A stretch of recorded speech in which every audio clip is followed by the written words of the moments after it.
Trade lobby CII today welcomed the rail budget of the new government. It was categorically stated by various members of the industry that the budget was a broad statement on what needed to be done for the railway sector. CII said the rail budget had presented a broad vision on what needs to be done in order to upgrade infrastructure and improve operational efficiency.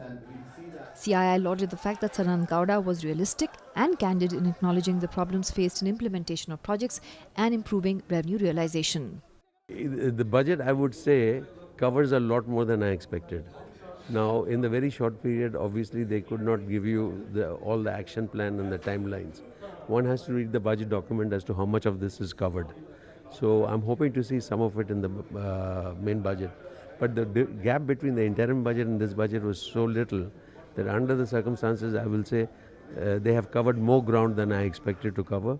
Now we need to understand how they will achieve all this and by when. CII said this was a pragmatic budget with a thrust on increased passenger amenities, cleanliness and effective station management, greater safety measures and seeking the involvement of corporates to take plans forward. I think you saw in the budget the passenger was in the focus, and a lot of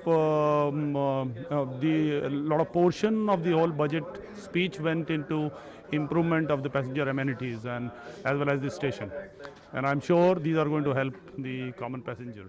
As far as the industry is concerned, we know the first statement by the minister saying that we must earn like a commercial organization and spend like a social organization, says it all, which means that the revenue and the profitability or the operating ratio would be such that railways is able to exercise its dream of putting in long-term projects in time, implementing them, as well as serving the common man appropriately as is required in our nation.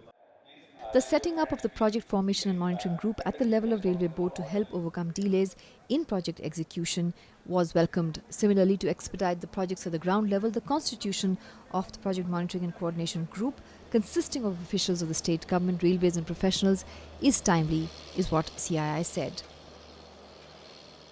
So now the bullet train being discussed is very specific to Ahmedabad, Mumbai corridor, and it will have a new track and new train and everything else. So it's going to be a brand new infrastructure all in. Powered by NNIS.